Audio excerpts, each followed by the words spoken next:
The patient man had been waiting for 20 minutes now. There was a low, constant noise. He kept feeling it thump on the back of his seat. It was clear the noise wouldn't stop anytime soon. A gleam of excitement radiated from Mark and Laura's eyes as they boarded the flight from Florida to New Jersey. The 2-hour trip was a mere blip on their travel radar. While flying, the sun hung low in the sky. It was a much-needed vacation, and excitement buzzed through the air. Fortunately, the couple managed to secure seats together.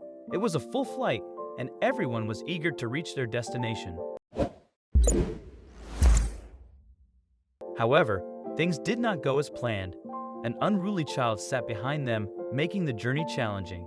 This restless child, a bundle of energy barely contained within the seatbelt's boundaries, caused constant disruptions with loud talking and incessant kicking against Mark's seat. With boundless energy and no restraint, as a person known for having a short temper, he wasn't going to let a kid ruin his flight.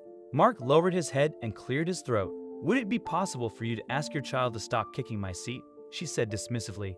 "He's just a kid. Let him have fun." Astonished by the response, Mark was taken aback.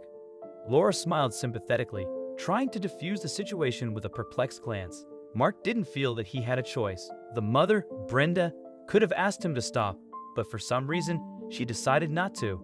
Mark took it personally. As minutes turned into an hour, the tension on the plane escalated. Passengers shifted in their seats, sharing knowing glances as the battle of wills unfolded in the rows ahead. "Listen, champ," he began, his voice now tinged with a hint of urgency. "We're about to land, and it's really important that you stop kicking the seat. Can you help us all out and give it a rest?" The child's gaze wavered, caught between the allure of rebellion and the gravity of the situation. The cabin filled with an expectant hush as Alex's decision hung in the air. Rena threw down her magazine and stood up from her seat. "How dare you speak to my son?" she screamed. Mark was shocked, but he didn't back down. "Excuse me," Mark said, his tone polite. "Could you please ask your child to stop kicking my seat?" Brenda looked up, her eyes narrowing. "Mind your own business," she retorted sharply, returning to her book as if dismissing his presence entirely. The other passengers had noticed the commotion by now. The noise Alex was making was affecting everybody, but nobody else directly addressed Brenda.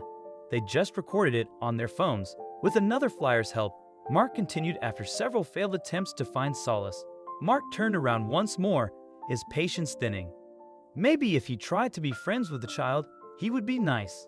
"Hey, buddy, do you think you could give my seat a break? I'd really appreciate it." The rude woman snapped her head in their direction, her eyes narrowing on the couple. "Excuse me, how many more times do I have to tell you to leave my son alone? I will have you reported for harassment."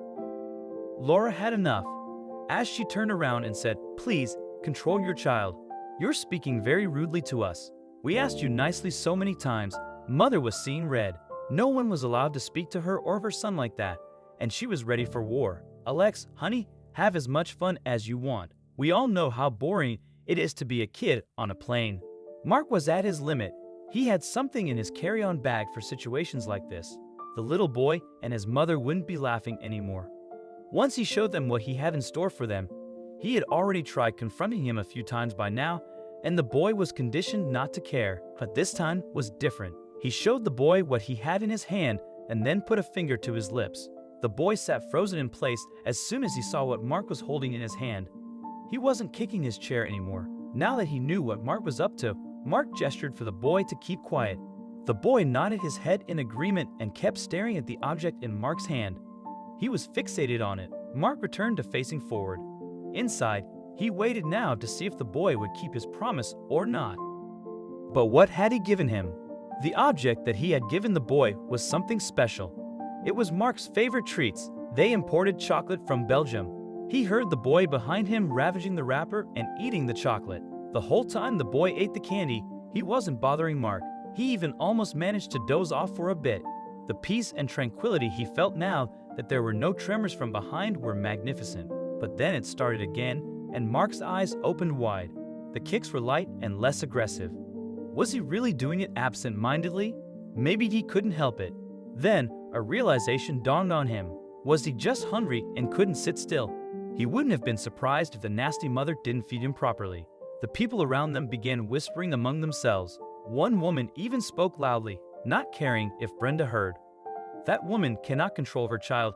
How embarrassing, she said, causing a few people to start laughing, waving her hand in front of Brenda's face. Laura was ready to put an end to this.